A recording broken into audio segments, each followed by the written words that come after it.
Hi, this is WNR. Welcome to this week's video newscast.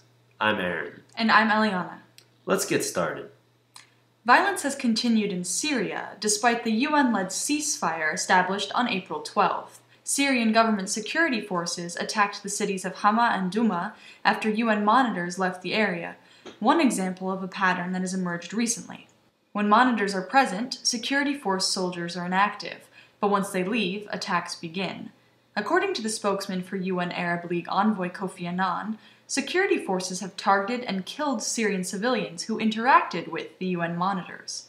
UN observers have been touring Syrian cities after Annan and Syrian President Bashar al-Assad agreed to the ceasefire, but now with the return of violence, many opposition activists are saying that the 300 monitors scheduled to arrive in the country will not be enough.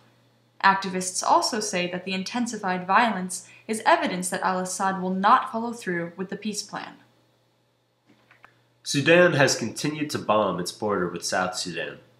The region has been tense since South Sudan took hold of Heglig, a historically contested oil-rich town, earlier this month. Sudanese forces recently regained the town, but have continued their aerial bombardment. South Sudan claims that this violence has displaced thousands and killed several citizens in border regions. The attack follows Sudanese President al-Bashir's comments that he would liberate South Sudan from its leaders. Meanwhile, a Sudanese military spokesman said that Sudanese troops are stopping at the border and have no orders to enter South Sudan.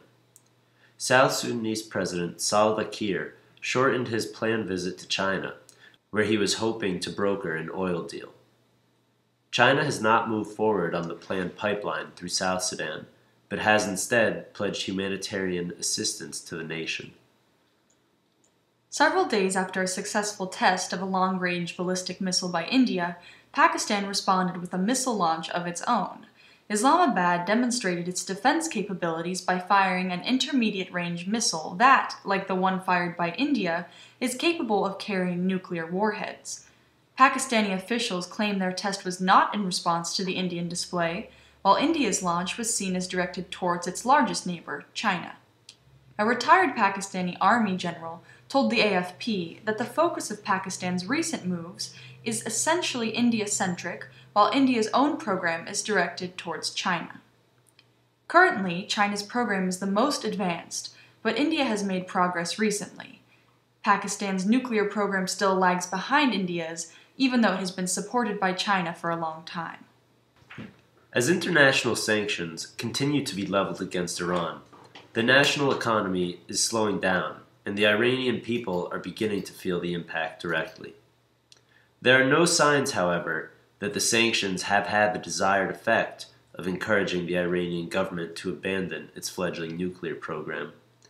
Israeli government and military officials have criticized Tehran for continuing to develop nuclear capabilities despite pressure from the international community.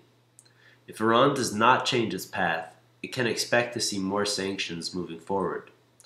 Japanese, South Korean, and Indian car manufacturers are leaving the country, and the European Union will ban Iranian oil imports starting July 1st.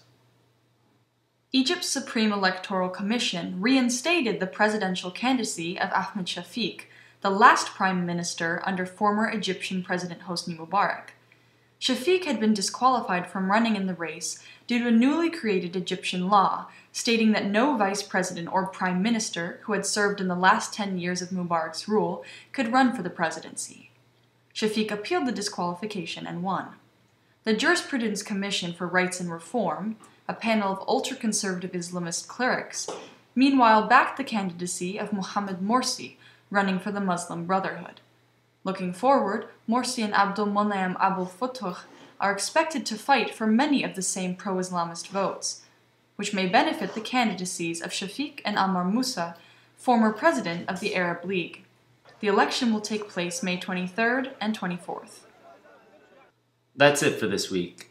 Check out warnewsradio.org for more news and original content. You can also find us on Facebook and Twitter. Thanks for watching!